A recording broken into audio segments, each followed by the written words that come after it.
You won't believe what happened when I decided to get a little creative with an HOA Karen, who just wouldn't listen. It all started a few months ago when I moved into a new neighborhood. Everything seemed peaceful until I ran into her, the HOA Karen. She was the type who loved to micromanage every little thing. From parking rules to flower arrangements, she had something to say about it all. One day, I was out front just trying to enjoy my weekend when she came storming up to me, wagging her finger and giving me a lecture about how my driveway wasn't up to HOA standards. I thought to myself, here we go again. This wasn't the first time she'd complained, and I had already tried to make peace by following her petty rules. But this time, something inside me snapped. I had warned her about the consequences of constantly meddling in my business, but she refused to take me seriously. I told her, if you don't stop harassing me, I might just take matters into my own hands. I said half joking, but she didn't seem to care.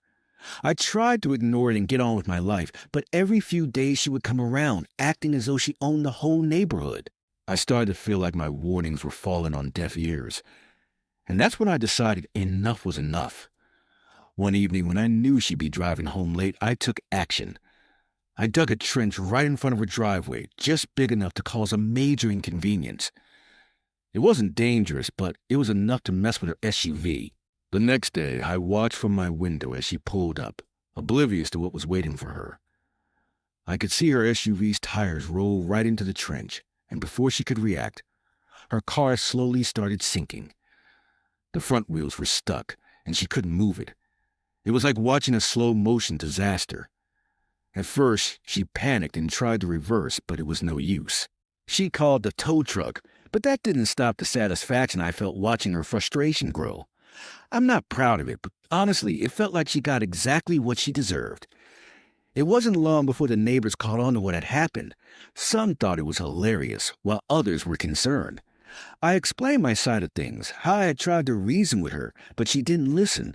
Some even thought it was a little too much, but in my eyes, it was just a little payback.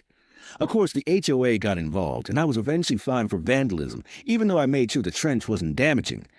But let's just say, I haven't heard a peep from that Karen since. I think she finally got the message. So if you ever run into a Karen who refuses to listen, remember, sometimes a little creative justice goes a long way. Don't forget to like, comment, and subscribe for more stories.